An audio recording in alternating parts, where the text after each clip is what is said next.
Le Nil est un fleuve mythique de plus de 6500 km de long et traverse 8 pays avant de se jeter dans la mer Méditerranée.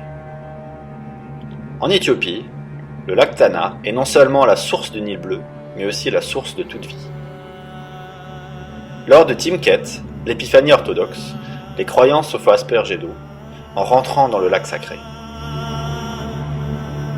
Suite à un décret britannique datant de 1959, l'Égypte peut prélever plus de 70% de l'eau du Nil et a un droit de veto sur tout barrage en amont du fleuve.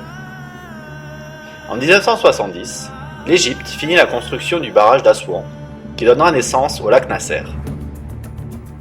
C'est ici que Moubarak a décidé, en 1997, de faire démarrer le canal de Toshka, afin de créer une vallée verte.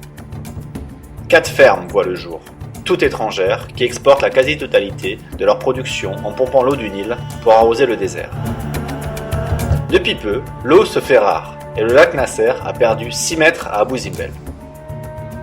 Les arbres engloutis lors de la mise en eau du barrage d'Assouan sont à nouveau visibles. Adel Hakim Mustafa a perdu plusieurs chameaux par manque d'eau. Ici, la température frôle les 55 degrés et l'eau est coupée. Le Nil est aussi un dépotoir à ciel ouvert. Tout y est jeté, déchets plastiques, chimiques, ménagers. Et l'eau des canaux est extrêmement polluée. Les habitants les plus pauvres sont obligés de boire cette eau et les cas de cancer sont fréquents. Comme si ce n'était pas assez, en 2009, l'Éthiopie a décidé de se rebeller contre le vieux décret britannique et a signé un contre-accord avec les pays du Sud. Elle a lancé la construction du barrage du millénaire, qui sera le plus grand barrage d'Afrique et qui fera perdre à l'Égypte pendant 10 ans plus de 10% de débit d'eau. Pour le financer, elle loue ses terres dans des parcs naturels à de grands groupes agricoles étrangers qui rasent les forêts. Les tensions montent de jour en jour et une guerre de l'eau n'est pas exclue.